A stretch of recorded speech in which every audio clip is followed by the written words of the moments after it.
Farage réussit en Angleterre et nos souverainistes à nous, c'est-à-dire Asselineau, Philippot et Kuzmanovic, sont dans des échecs constants. Donc dans cette vidéo, je vais vous expliquer pourquoi Farage peut avoir un certain succès en Angleterre, même si ce n'est pas le succès que veulent vendre nos souverainistes, on y reviendra, et pourquoi nos souverainistes n'ont aucun succès, qui sont en échec, ils vont d'échec en échec depuis plus de 10 ans. Il y a une raison en fait toute simple derrière cela.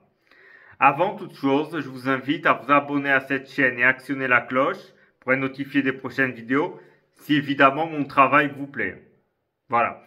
Donc pourquoi? D'abord, il faut dire qui est Farage. Farage est un politique anglais. C'est lui qui est surtout derrière le Brexit.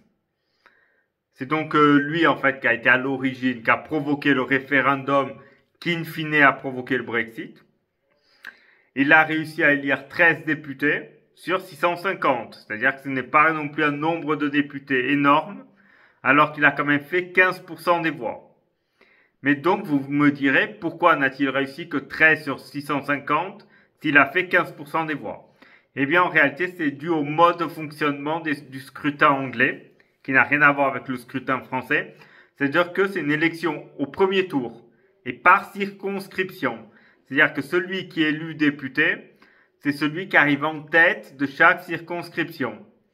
Et donc c'est ce fait-là qui a fait que les travaillistes ont été les premiers dans 400 et quelques circonscriptions, et donc c'est eux qui ont eu la majorité. Et en fait, comme ça, imaginez, le parti de Farage talonne les conservateurs, donc souvent, ils finissaient soit deuxième, soit troisième d'une circonscription, et c'est la raison pour laquelle ils n'ont que, entre guillemets, 13 députés. C'est ça qu'il faut bien comprendre. Mais au moins, même si ce n'est pas beaucoup, c'est un résultat somme toute famélique, 2% du Parlement, mais ils ont des élus.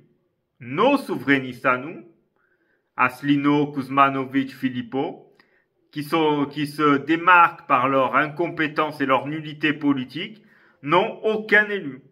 Quand je vous dis aucun élu, c'est ils n'ont pas de sénateurs, ils n'ont pas de députés, ils n'ont même pas de maire, alors que vous avez 36 000 communes en France quand même.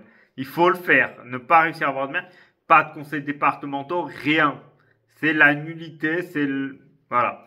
Ils n'ont pas d'élus. En fait, ce ne sont pas, comme dit Jean-Marie Couteau, Philippot et Asselineau, ce ne sont pas des politiques, ce sont des éditorialistes. Ils commentent l'actualité politique et ce sont des youtubeurs. D'abord, Farage aussi, peu de gens le savent, et surtout pas nos souverainistes qui visiblement ne lisent pas l'anglais, ou en tout cas ne font pas l'effort de chercher qui est Farage.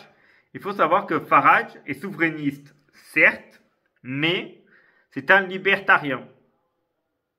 Ce que nos souverainistes à nous ne sont pas vraiment dans cette vision.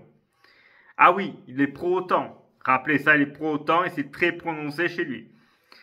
Alors que nos souverainistes sont tous pour sortir de l'OTAN. Bon, entre autres choses. Philippot, notre ami Philippot, a fait un tweet dithyrambique sur Farage le jour, donc, de l'élection au Royaume-Uni. Il a dit, l'extraordinaire Farage a été élu. À l'entendre, il aurait été élu Premier ministre. C'est le moins que l'on puisse dire, c'est que ce n'est pas vraiment le cas. Et ensuite, il a accolé en fait au tweet son programme à lui, donc contre l'OMS, contre le Covid, contre le PASS, contre l'OTAN, contre les institutions supranationales et tout ce que vous voulez. En fait, il a accolé son programme au tweet pour faire croire que Farage a été élu en défendant le même programme que lui. Alors que Farage n'a pas parlé de l'OMS, n'a pas parlé du Covid, n'a pas parlé de sortir de l'OTAN, et sur la guerre russo-ukrainienne, il a parlé que lors d'une seule interview. Donc vous voyez bien que ce n'est pas vraiment la même ligne. Mais cela est fait pour faire croire, pour faire croire aux gens qu'il suffit de continuer à croire en lui et que comme Farage, il réussira. Je vous le dis tout de suite, c'est un secret entre nous. Il n'y arrivera jamais, car ce n'est pas un homme politique, encore une fois. Maintenant, pourquoi Farage a réussi malgré tout à avoir des élus et là une notoriété qui est beaucoup plus grande que nos souverainistes qui, hors microcosme Internet, sont inconnus, voire moqués. Pourquoi? Déjà, Farage a un programme clair. Il parle aux Anglais, il parle de leurs difficultés quotidiennes, il parle d'immigration, il parle de pouvoir d'achat, ce dont nos souverainistes ne parlent pas. Il donne un projet, il a une vision claire sur ce qu'il veut pour l'Angleterre. C'est pas comme nos souverainistes qui passent leur temps à critiquer, à cracher sur Macron notamment, ou sur Van der Leyen. Par contre, ils n'énumèrent rien. Ils ne nous donnent pas de projet, pas de vision. Ils ne disent pas ce qu'ils veulent faire pour améliorer le quotidien des Français. Non, c'est critique, critique et nullité politique. Or, quand vous êtes un homme politique et pas un éditorialiste, vous devez avoir une vision claire sur ce que vous voulez pour votre pays.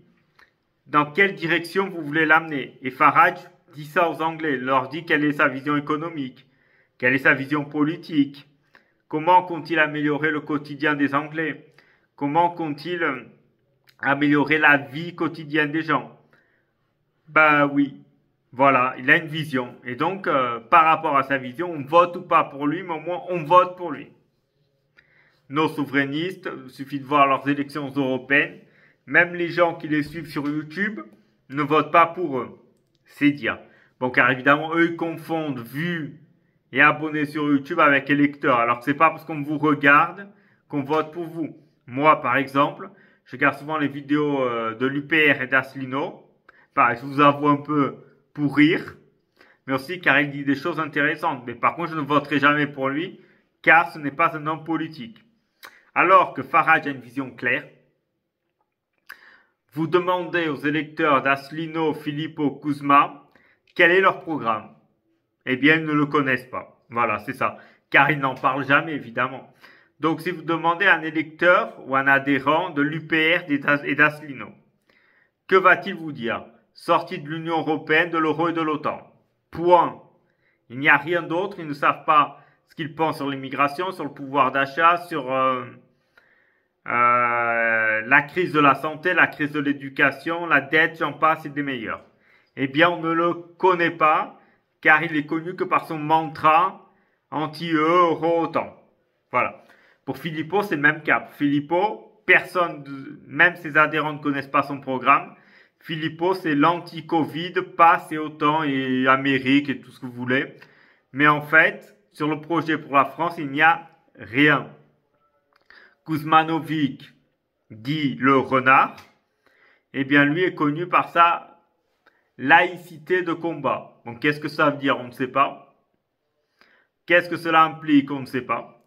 Comme les autres, ils défendent le Frexit, alors que le Frexit est une notion abstraite, car aucun d'eux fait l'effort d'expliquer quelles seraient les conséquences pratiques du Frexit. Et oui, donc tout ça, mis bout à bout, fait que Farage a du succès, car c'est un homme politique d'abord, et il a une vision claire de ce qu'il veut pour l'Angleterre. Les nôtres ne sont pas des hommes politiques, et ils n'ont pas de vision. En tout cas, ils ne l'énumèrent pas. Donc, un électeur, il faut bien comprendre ça. Et les souverainistes semblent ne pas le comprendre. En fait, un électeur, il ne pense pas collectif, il ne pense pas la France, il pense individuel, il pense son intérêt à lui. Si vous ne lui parlez pas, si vous ne lui donnez pas des perspectives, comment voulez-vous qu'il vous élise? Eh bien, je vous dis, il ne vous les élira jamais. Car ce qu'il veut, c'est un programme clair, simple, lisible, pour sa vie quotidienne à lui. La France, en fait, il s'en fiche. Il faut parler aux gens. D'ailleurs, c'est pour ça que Macron a été élu, car il a parlé aux gens. Bon, après, il a fait ce qu'il a fait, c'est-à-dire du mauvais travail.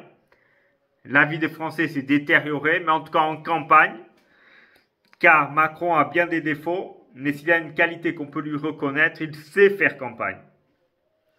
Mélenchon sait faire campagne. Bon, Marine Le Pen, pas vraiment, mais Bardella plutôt. Et en fait, tout ça fait qu'il faut savoir faire campagne. Or, les souverainistes français ne le savent pas. Rappelez, juste comme ça au passage, quelque chose qu'il ne faut jamais oublier. Les souverainistes, si vous rassemblez toutes leurs voix, ils ont fait moins que les partis animalistes, donc moins qu'un chat, et moins que Jean Lassalle.